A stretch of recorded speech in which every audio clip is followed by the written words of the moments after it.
বাংলায় একটা প্রবাদ আছে, আকাশে যত তারা পুলিশের তত ধারা। ধন্যবাদ জানাই আমাদের অন্তর্বর্তীকালীন সরকারকে, বিশেষ করে স্বরাষ্ট্র উপদেষ্টাকে। সিভিল ড্রেসে কোনো আসামি ধরতে পারবে না, এটা আমার মনে হয় 18 কোটি বাঙালিরই একটা স্বপ্ন ছিল বা দাবি ছিল। কারণ বাংলাদেশে এমন একটা পরিস্থিতি, অবস্থা, যে কে কারে কখন কোন দিকটা তুলে নিয়ে যায়, পুলিশ পরিচয়ে, ডিবি পরিচয়ে, র্যাব পরিচয়ে, মানে যে নিয়ে যায় আসামি, আসামি বা আসামি হোক বা না হোক, তুইলা নিয়ে যায় ডিবি পরিচয়ে, পুলিশ পরিচয়ে, র্যাব পরিচয়ে। বাসার মধ্যে হঠাৎ করে রাত্রে গভীরে 2টা 3টা বাজে আসে, আইসা পুলিশ পরিচয় দেয়, ডিবি পরিচয় দেয়, দিয়া তুলে নিয়ে যায়।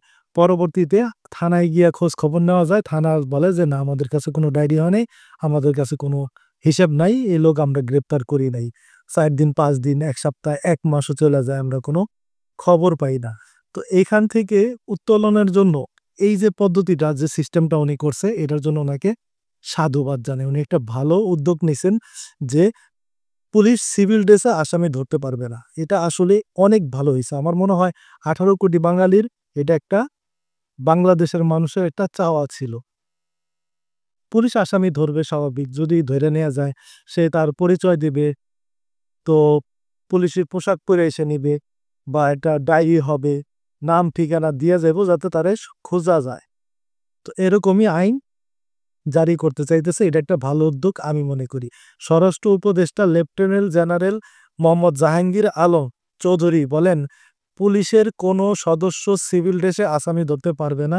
পুলিশ তেলবাজির ব্যবস্থা ফেরানোর চেষ্টা হচ্ছে।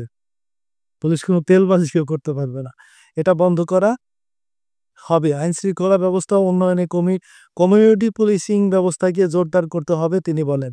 জামিনে মুক্ত বিষয়ে শীর্ষ সন্ত্রাসীদের নজরে রাখতে হবে। একই সঙ্গে ছাত্র অভ্যুত্থানের সময় লুট হওয়া অস্ত্র উদ্ধার করতে হবে। স্বরাষ্ট্র উপদেষ্টা আরও বলেন, মাদকের বিরুদ্ধে শক্তিশালী অবস্থা গড়ে তুলতে হবে। মাদক বন্ধে অ্যাকশন না নিলে চাকরি থাকবে না। পুলিশ যদি মাদক বন্ধে অ্যাকশন না নেয় তাহলে তার চাকরি থাকবে না। Good decision.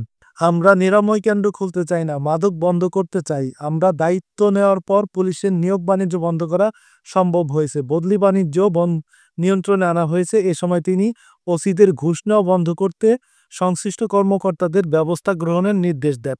এই যে উদ্যোগটা নেওয়া হয়েছে, এটা আসলে ভালো কাজ করছে আমি মনে করি। সাধারণ মানুষ একটু স্বস্তির নিঃশ্বাস করবে, বিশেষ করে যারা রাজনৈতিক দলের সাথে সম্পৃক্ত আছে, রাজনীতি করে যারা আছে, তারা অনেক সময় এরকম মামলা হামলার হয়রানির শিকার হন। রাত বিরাইতে আইসা মানুষ পুলিশ পরিচয়ে, ডিবি পরিচয়ে, র্যাব পরিচয়ে তুইলা নিয়ে যায়। কে কখন কোথায় নিয়ে গেছে, থানায় গেল হদিশ পাওয়া যায় না। এখান থেকে হয়তোবা উদ্ধার পাওয়া যাবে। তবে এখানে একটা বিষয় আছে, যদি কখনো কোনো অবস্থাতে বর্তমান প্রযুক্তি অনেকটা হাতের মুঠোয় সবার, যদি দেখেন যে পুলিশ সদস্য পরিচয় কেউ আপনাদের তুলে নিয়ে যেতেছে, সরাসরি ফেসবুক লাইভে চলে যাবেন। ফেসবুক লাইভে গিয়া তাদের ব্যাপারে করে দিবেন যাতে সন্ধান পাওয়া যায়। তো আপনাদের মতামত অবশ্যই জানিয়ে যাবেন। ভালো থাকবেন সবাই। আসসালামু আলাইকুম।